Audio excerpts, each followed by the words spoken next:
Salut tout le monde, aujourd'hui on se retrouve pour une nouvelle vidéo. Alors je vais vous lire un livre. Je vais vous lire Le Petit Chaperon Rouge. Le Petit Chaperon Rouge. Il était une fois une petite fille si charmante qu'il suffisait de la voir pour l'aimer. Sa grand-mère, surtout, l'adorait. Elle passait son temps à lui inventer de nouveaux cadeaux. Une fois, elle lui donna un chaperon roux de velours rouge. Il allait si bien à la fillette qu'elle ne voulut plus porter autre chose, et qu'on ne l'appela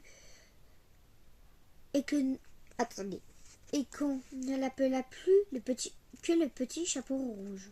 Un jour, sa mère lui dit: Tiens, petit chaperon rouge, voici un morceau de galette et une bouteille de vin. Va les porter à ta grand-mère qui est malade et affaiblie.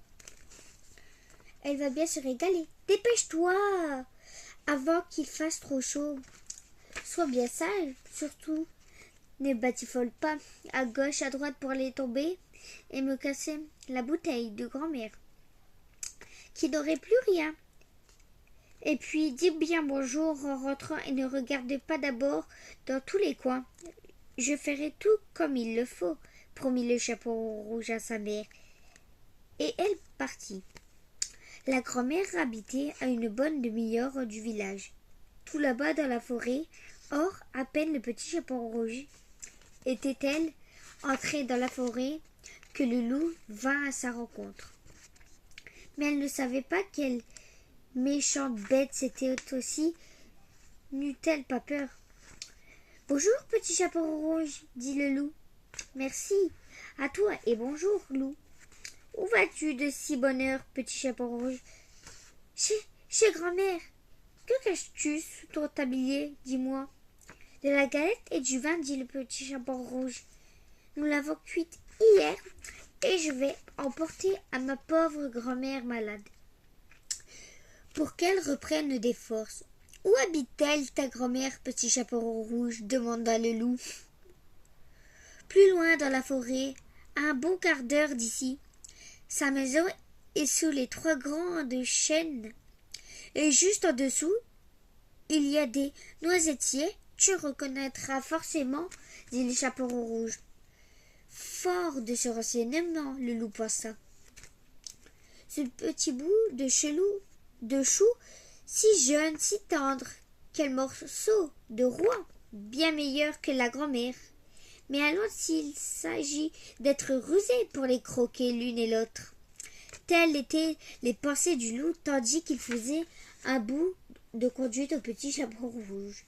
Puis il lui dit soudain: Petit chaperon rouge, regarde-moi donc ces jolies fleurs autour de nous. On dirait que tu ne les vois même pas. Et les oiseaux, je parie que tu ne les entends même pas chanter. Tu marches droit devant toi comme si tu allais à l'école. Mais c'est pourtant si amusant, la forêt. Le petit chaperon rouge leva les yeux et vit les rayons du soleil qui dansaient entre les arbres. Et puis partout, tout plein de belles fleurs qui l'attendaient.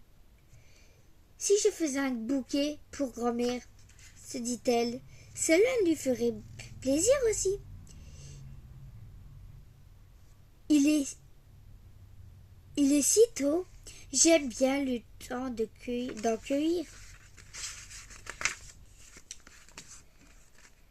Et la voilà qui s'écarte du chemin pour entrer dans le sous-bois et cueillir des fleurs. Une ici, l'autre là, mais la plus belle était toujours un peu plus loin, et encore plus loin dans l'intérieur de la forêt.